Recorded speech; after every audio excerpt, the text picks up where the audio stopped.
What if this war doesn't weaken China but actually makes it stronger? Everyone assumes a country that imports more oil than anyone else in the world would be hit hardest by a conflict in the Middle East, that losing access to energy or even just higher prices would slow its economy, weaken its industry, and expose its vulnerabilities. But what if that assumption is completely wrong? What if China has been preparing for exactly this kind of crisis for years and is now positioned not just to survive it, but to benefit from it?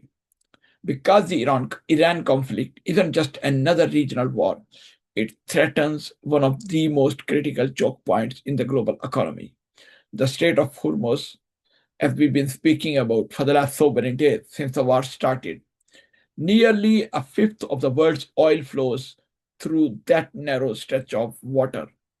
If it is disrupted, prices will surge, supply chains will tighten, and economies around the world will feel the shock really badly. So, on paper, China should be one of the biggest losers as a result of this war imposed on Iran by the United States as well as Israel. It's the world's why? Because it's the world's largest importer of energy.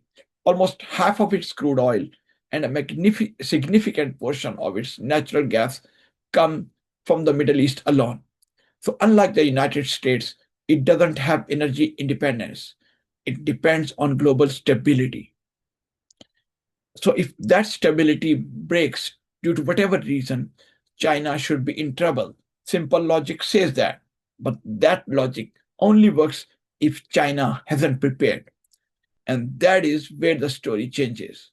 Because over the past decade, China hasn't just been growing its economy, it's been redesigning its entire energy system to handle exactly this kind of disruption. For example, let's start with its oil reserves. China, to your surprise, holds an estimated 1.3 billion barrels of emergency petroleum, the largest stockpile in the world.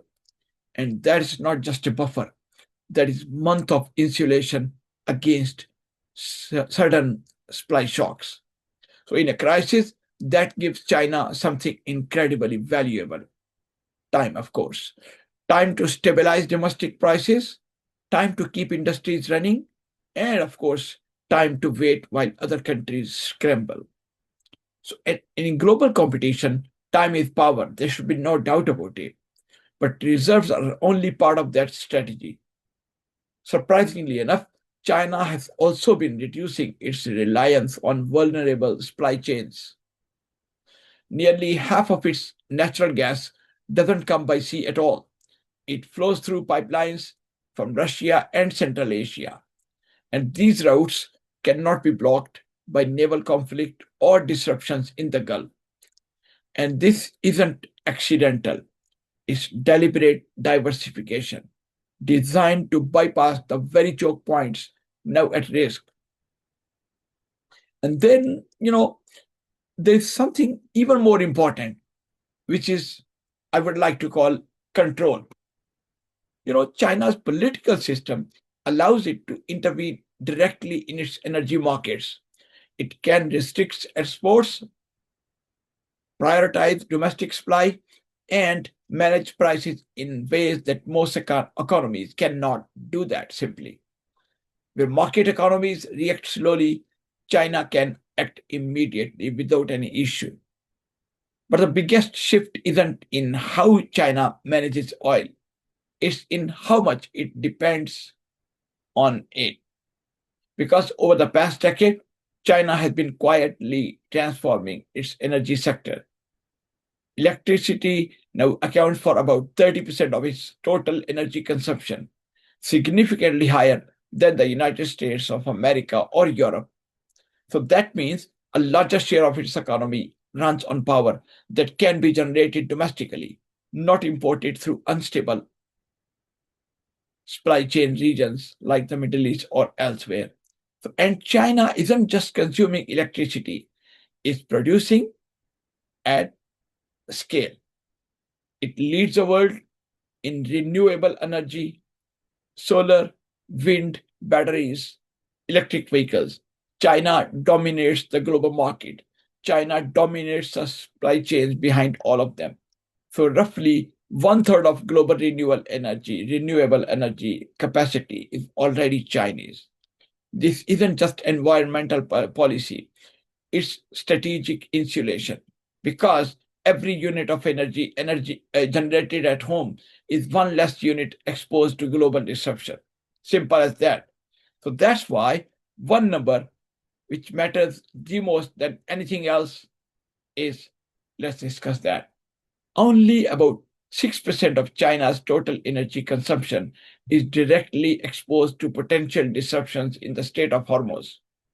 Just 6%, not more than that, which is quite surprising. And that is far lower than most people assume. And it changes everything because it means that even in a prolonged conflict, China can absorb the shock far better than anyone else in the world. But resilience is only half the story. There are so many other factors as well.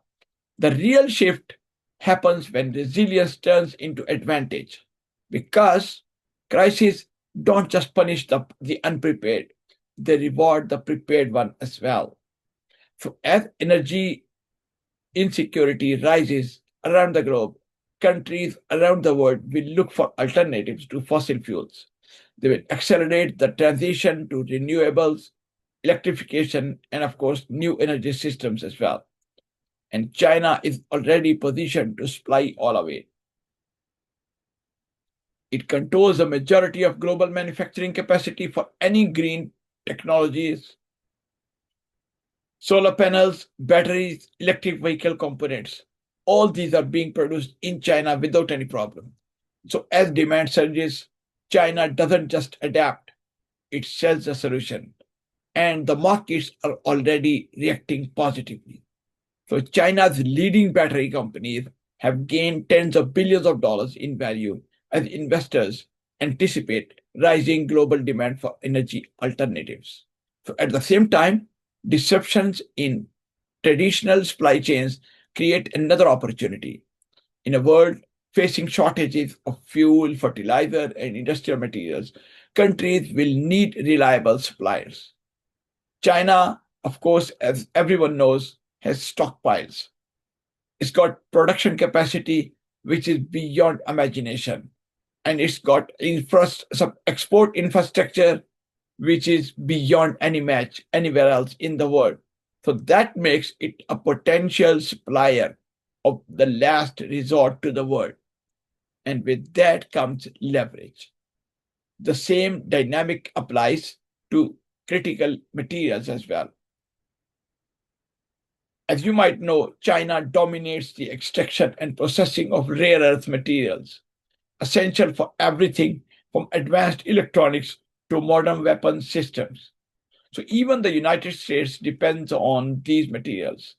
So in a prolonged conflict, that dependency becomes a strategic vulnerability.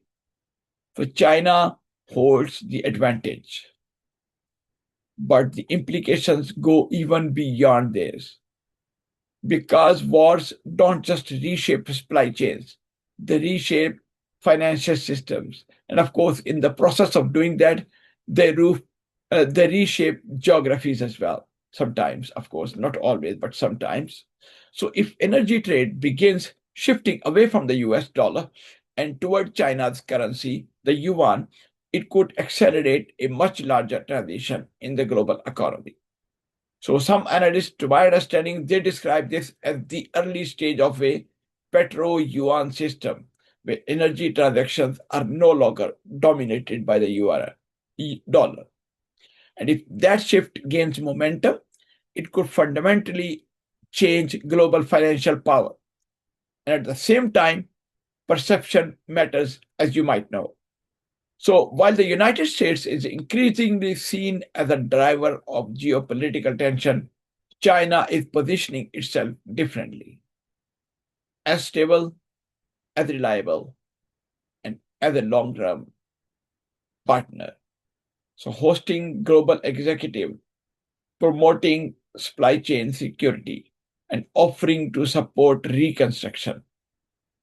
So, because when the conflict ends, and eventually it will, of course, there should be no doubt about it, someone will have to rebuild the places which are being demolished, which are being obliterated these days.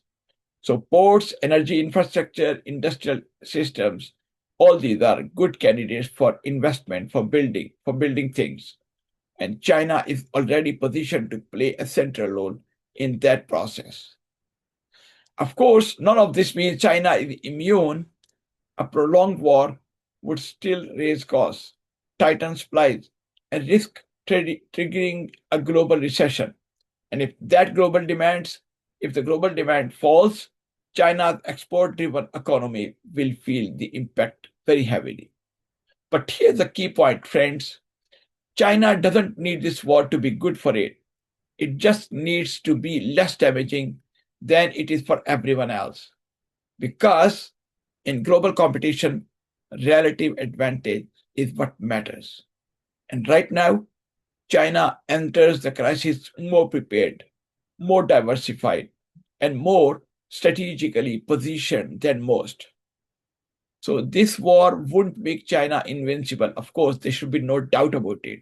But it may reveal something important. And that power in today's world isn't just about strength, it's about preparation. It's about building systems that don't just survive disruption, but can take advantage of it. And in that kind of world, China may already be ahead of the game. Thank you.